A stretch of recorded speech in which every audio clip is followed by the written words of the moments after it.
Приветствую вас на канале Раиса Греченко, дача, сад, огород, цветы. У нас есть уже морковь для хранения.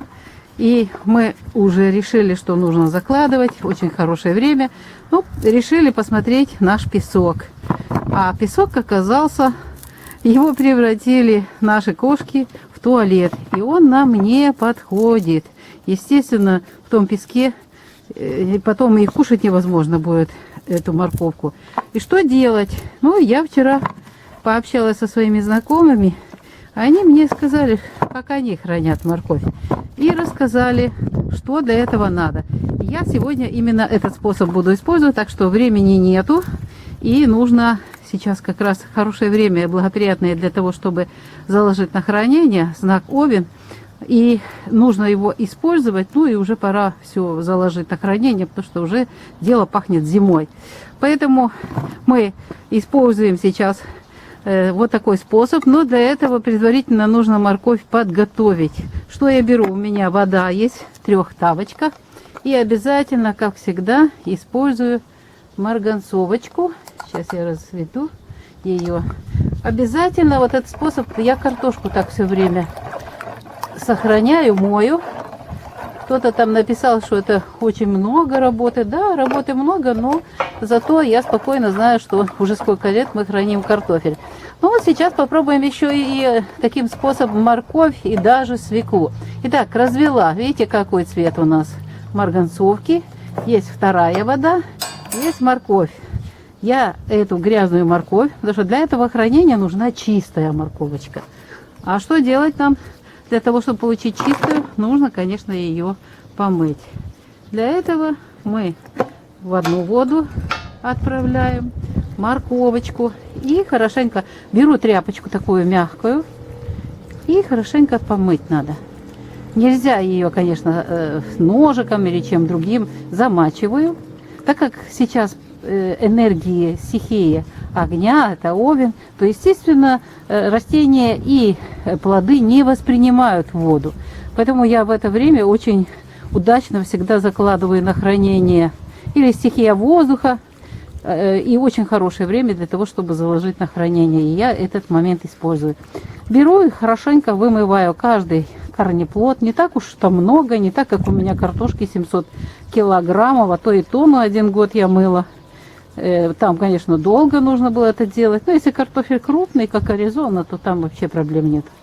Хорошенько помыла. Здесь тоже у нас земелька. Вот таким образом помыла и в раствор марганцовочки. И здесь буквально где-то полминуты до минуты моя морковочка будет находиться. И на просушку. Итак, я морковь, после того, когда она у меня постояла вот так вот, полежала в растворе марганцовки, я ее высушила. Где-то 1,5 часа она у меня сохла. И подготовила чистые банки, сухие чистые банки. Так как у нас раньше очень много компотов мы готовили, по 100 банок у нас получалось, а сейчас мы это не делаем, у нас есть свободные банки. Итак, сухая чистая банка, сухая морковь. И вот нужно ее, эту морковочку, аккуратненько, уже чистую, сухую, выложить в банку. И я сейчас этим займусь. Что интересно, если сильно крупная морковочка, конечно, сложно будет выложить ее. Поэтому стараюсь вот таким образом почти одинаковую выкладывать. Но банок много, так что я и крупную помещу. Что делать, если котики нам такую задачу? Вообще в жизни все происходит очень интересно. Новое приходит тогда, когда какая-то критическая ситуация. Котики нам критическую ситуацию создали в песке для себя. Очень удобное место для туалета. Ну а мы не накрыли, просто упустили это дело. Теперь ищем новый способ для того, чтобы сохранить свою морковь. Эта банка должна быть чуть-чуть вот под углом, чтобы удобно слаживать. Но вот получается, что надо часть одной стороной, хвостиком сейчас вот сюда закладываем. Кстати, расскажите вы, как вы храните свою морковь? Просто интересно, возможно, еще какой-то способ. Потому что у нас песок был очень много лет. В принципе, всю жизнь мы хранили морковь и свеклу в песке. Вот, смотрите, как красиво получается.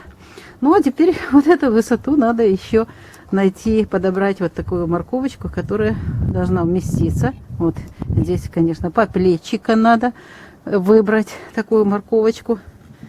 Самое главное, чтобы она сохранялась хорошо. Сейчас мы ее доложим. Я уже одну банку сделала. Дело очень увлекательное, скажу сразу, творческое. Вот, она сама уже показывает, что она не хочет здесь дальше быть стоячей, поэтому ее придется укладывать лежа. Вот. Главное так, чтобы она спокойно себе здесь находилась. Здесь есть воздушные такие будут прослоечки. Как мне ребята сказали, говорит, важно, чтобы была сухая морковочка. Ну и они пользуются моим агрогороскопом постоянно. И этот агрогороскоп у них как настольная книга. И вот благодаря вот этому агрогороскопу и вот этому способу у них морковь до мая месяца была. Вот смотрите, ну больше у меня не умещается. Здесь резать нельзя. Что дальше? А дальше просто-напросто берем, переворачиваем. Видите, она не выпадает. И вот таким образом переворачиваем банку. И сейчас я покажу в погребе, где она и как она должна будет храниться. Когда мы с Александром Федоровичем обсуждали плюсы и минусы вот этого нового способа хранения, мы вспомнили историю из нашей жизни. Практический опыт, очень интересный опыт с морковкой и свеклой, которые у нас были. В первые годы, когда мы уже поселились в этом доме, вели строительство и выкопали для хранения овощей, для банок такую небольшую яму, ну, погреб называется, яма для хранения. И туда заложили, у нас тогда урожай такой не сильно крупная морковь была, и свекла тоже не крупная, по ящику получилось. И мы вот в эти ящики заложили в корнеплоды. И у нас закрывался этот погреб, яма на замок, и капитальная была там и дверь, укрытие, все было капитально. И вот нужно было через 2 дня, попросила Александра, чтобы он мне принес для борща морковь и свеклу.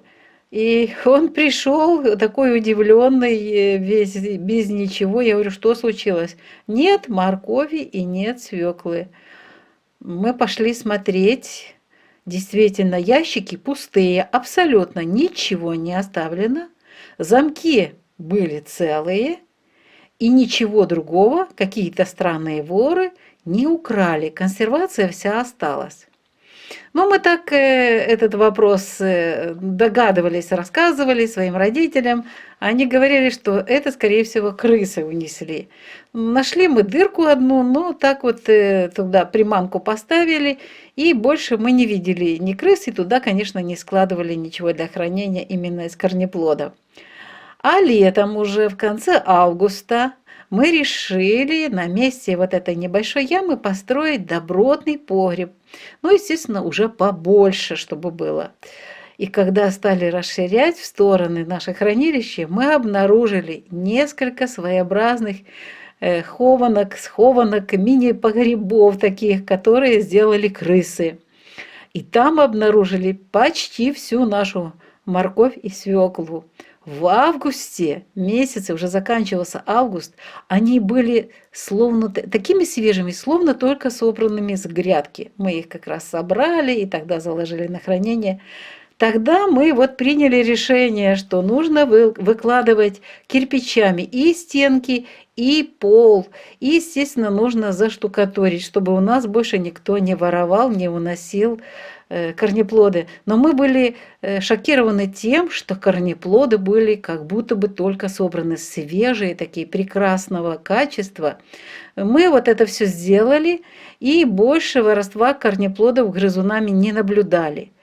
И вспомнили эту историю сейчас, когда закладывали морковь в банки. Этот способ похож на хранение корнеплодов в этих мини-хованках, мини-погребах, которые делали грызуны. Они так своеобразные такие, круглые такие, вырытые были внутри земли, эти хованки, и туда практически воздух не поступал. Вот это интересно. Влажность там, земля, естественно, имела влажность, своеобразная была. А вот действительно для хранения моркови нужна влажность от 80 до 95%. А в земле как раз такая влажность и была.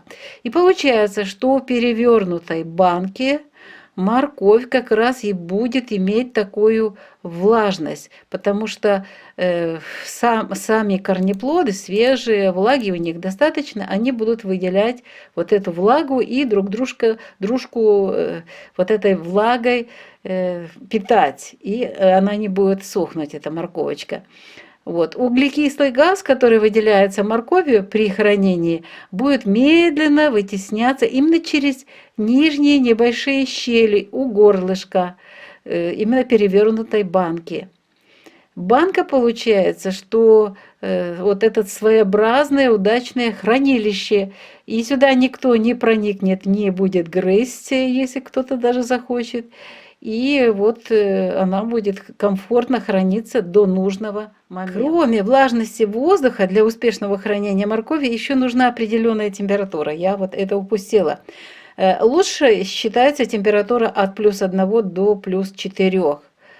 На полу в нашем погребе зимой сейчас вот, ну, в данный момент чуть-чуть больше, а зимой сохраняется температура примерно где-то от 3 до +7 градусов.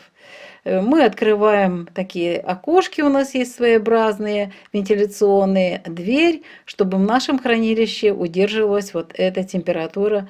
А если уже зимой сильно холодно, то мы еще укрываем для того, чтобы не промерзла вся продукция, которая находится в погребе.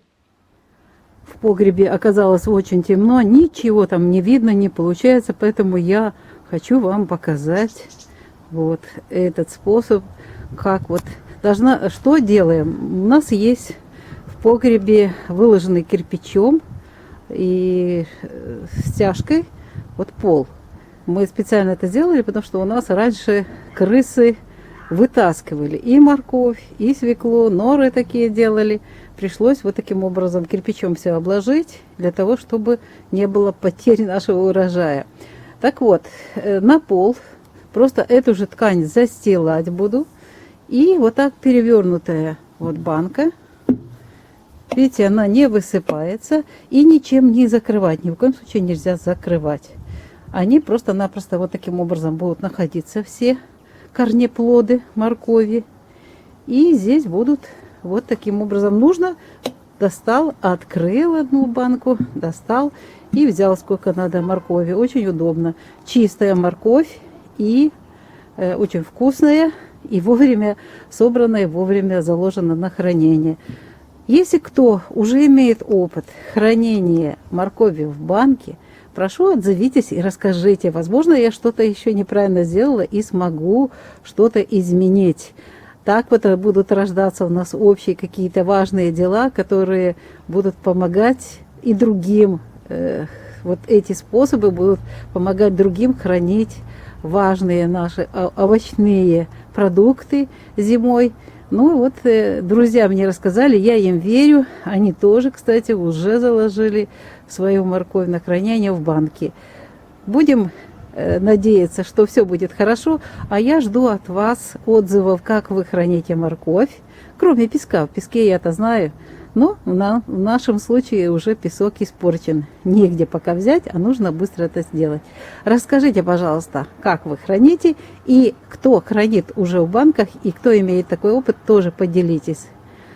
Ну, а мы, Раиса Греченко, Александр Волик, прощаемся с вами. До следующего видео. Всего вам самого доброго. Крепкого здоровья вам. Удачного хранения. То, что вы вырастили. Вы такие труженики, вы молодцы, это все сделали. А теперь наша задача все это сохранить. Удачной, сытной зимовки всем. До новых встреч на нашем канале в новых видео.